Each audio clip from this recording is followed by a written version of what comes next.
everyone, welcome back to the channel. It's been quite a long time since I've uploaded anything. I know this has been primarily a guitar and a rock channel, but I'm also a violin player, or aspiring violinist rather.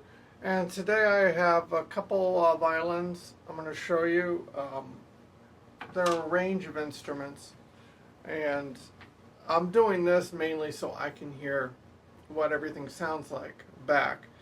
It's very hard to be objective when you're playing. I mean, yes, there are things that you definitely can tell as a player. Same goes for any instrument you play. But then there's, you want the best possible sound for your audience. But you could never know what that is unless you have a recording. So here we go. The first one I have is a Rudoulf Doetsch violin. This is not the Eastman Rudoulf Doetsch violin.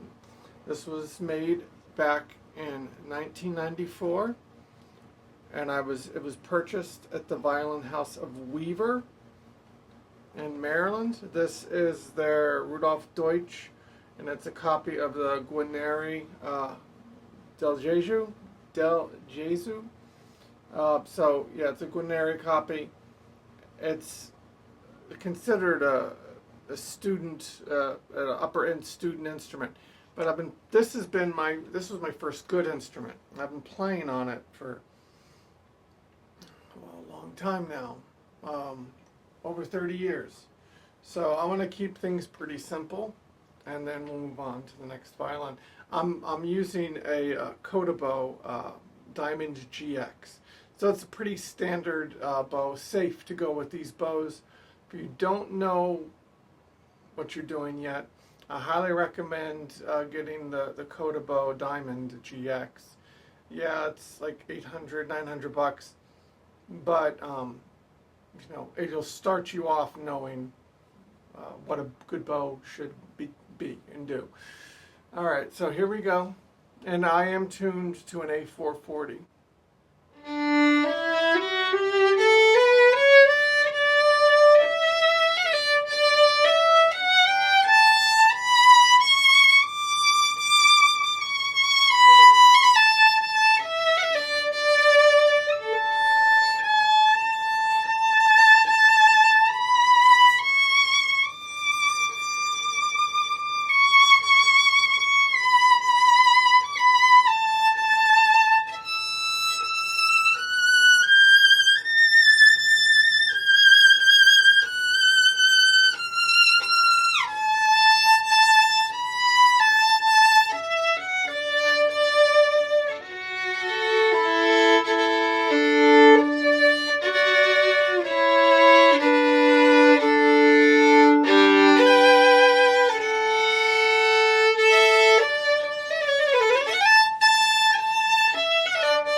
And I should also mention it's got the Tomastic dominance with a Parastro olive E.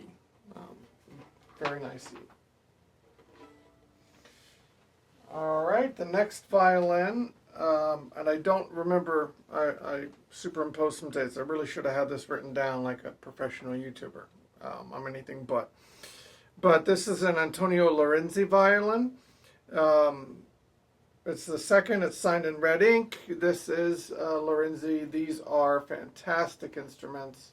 I never really got to give you guys a close-up of the back on the last one, and the lighting in here is far from professional, so let's see if we can get it in the light. It's highly figured. There we go. Maybe a little bit there. There we go. Okay, now you can see it. So yes, very nice violin, very, very fine, beautiful scroll work. So this is a French violin with an Italian name. I've seen a lot of different ideas about the Antonio Lorenzi violins. Some people swear up and down they're Italian. Some people think they're a French maker who just put the name on, Italian name on, to make it sell because, you know, Italian instruments are more desirable. But it's definitely looks French. It's got the beautiful black kind of trim all around the scroll, and the edge work here is a very well made instrument. I mean, look at the edges, the corners are very well done. So this is either from 1923 or 1932. I think it's 1923. This has got Eva Perazzi strings with a Olive.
I love this violin. This is a beautiful, beautiful violin.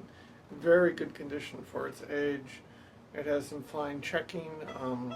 Beautiful violin. And so, again, some people think it's a standard French trade instrument. Some say it's an Italian luthier who moved to France. I don't know. If you know, please tell me in the comments. I'd love to know more about my violin. And so last up here is the newest violin that I've purchased. And this is a Henri Farny. Now this is a French trade instrument with a ridiculous flamed back. And of course the sun is going to go down. This has got a beautiful red varnish.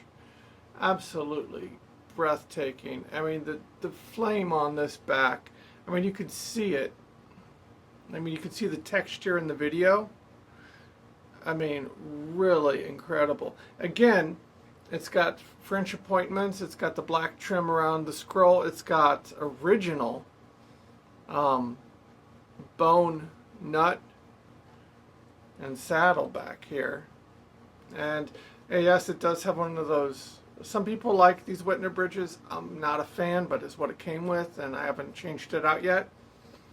I'm still researching whether or not this distance makes much of a difference. Some professionals swear it does.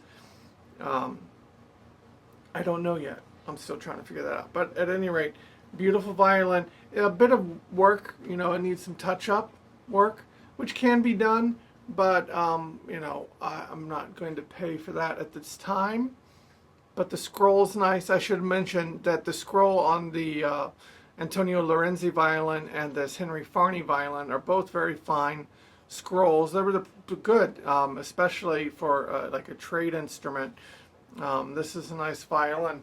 The Doetsch is a very sloppy scroll. It's very poorly done. But again, you know, I've been playing on that violin for so long, it has a sound. So let's hear the Henri Farny. Now you'll find a ton of instruments with the Henri Farny name, but this one is from 1908. So this is the oldest one, and I don't know how much has been played. I've only recently got it back, so I've been playing on it for a few days.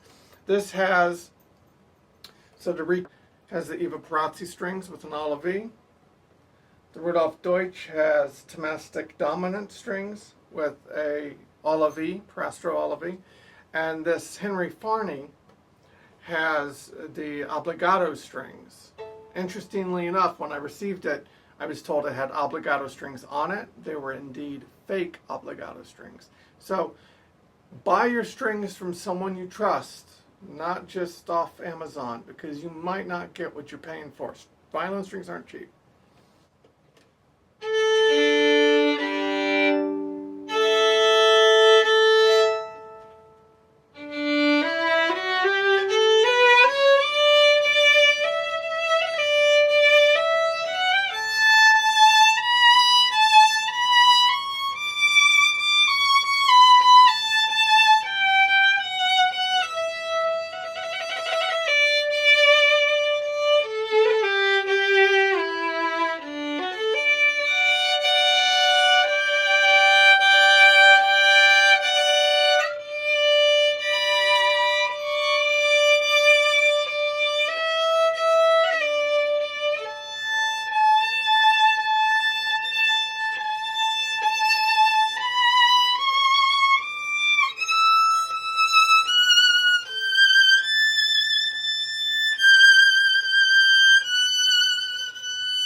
Alright, so yeah, very red varnish, a French trade instrument from 1908, Henri Farny, with obligatos on. Not sure if I like the obligatos, still working on it. I don't even think the strings are broken in yet. Back to the Antonio Lorenzi violin, who may or may not be a French trade instrument, or I don't know, but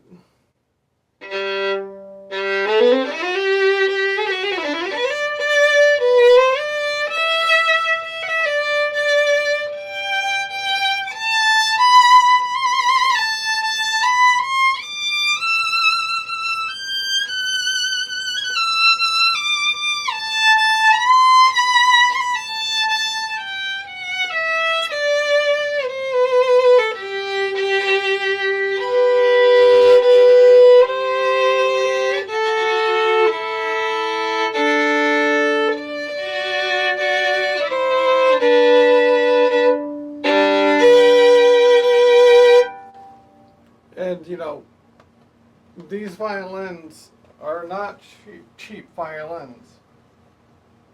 Are they like crazy expensive violins? I mean, in the grand scheme of violins, no, these are pretty inexpensive violins.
That was the Doetsch. I had the privilege when I was in high school many years ago. I was able to have a master class. My orchestra was the Newark High School Symphony Orchestra and the chamber orchestra as well. We got to have a master class with Mark O'Connor after one of his performances. Incredible, incredible. And Mark said you don't need to spend tens of thousands of dollars to have a good instrument. And he's right. I love playing violin. And yes, some of these are expensive. Even the cheapest of them is still quite a bit of money. But I've played on violins that are $800-900, and you can still find them. It depends on who you're purchasing them from and the part of the country you're in and how much work they need. You can find great deals. You can take them to a professional luthier, have them set them up. Make sure your luthier knows what they're doing. There are a lot of amateur luthiers out there. So I think that's about all I'm going to do today with this video. Otherwise, I'll just keep talking. And you guys have way too much to do to listen to me all afternoon. Thank you for stopping by. Remember to be kind to your neighbors. I don't script any of this. Maybe I should. I'm just doing it for fun and for my own learning purposes. But I hope you all stay safe. Well, it's getting crazy. So just be kind to your neighbors and love your family. You all take care. Okay, so I thought I'd shoot some B-roll here so you all can get a better look at these instruments in the better light. So let's zoom in on that scroll.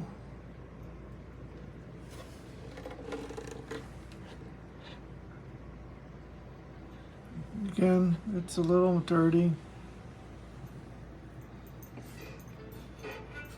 Let's see, there's the black edging that I've come to know. And here's what I mean by a ridiculous back.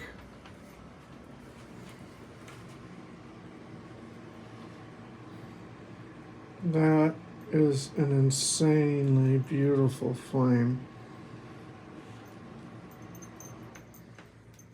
And yeah, this was a French trade violin, 1908, and this, I believe, was the top of their line. The best you could get. And then that brings us to this beautiful, much cleaner Antonio Lorenzi violin. You see the edges and the corners are just so perfect. Very, very beautiful scroll. You can see the black trim. Here again, the ribs. And again, a very highly flamed figured back. So gorgeous. And then we come on to the Doetsch, which was a German/American trade instrument. Now, the Rudoulf Doetsches are Chinese. And they might actually be better than this. I don't know. I haven't played one in a while. But I'm not amazed at the scroll work. It's okay. It's a little bulky. A little not perfect. But it's, like I said, this is an upper end student instrument. They used to call it advancing student. I used this when I was at university. U of D, for the very short time I was there. If you're in school, stay there. Get your degree, kids. I'm not joking. Everyone says, do it, do it, do it. There's a reason. Because I didn't. You're just going to get a harder time of things later in life. Anyway, I'm rambling. Beautiful violins, all three. Tell me in the comments which one you like the sound of best. And as always, you all take care, be kind to your neighbors, and we will catch you next time.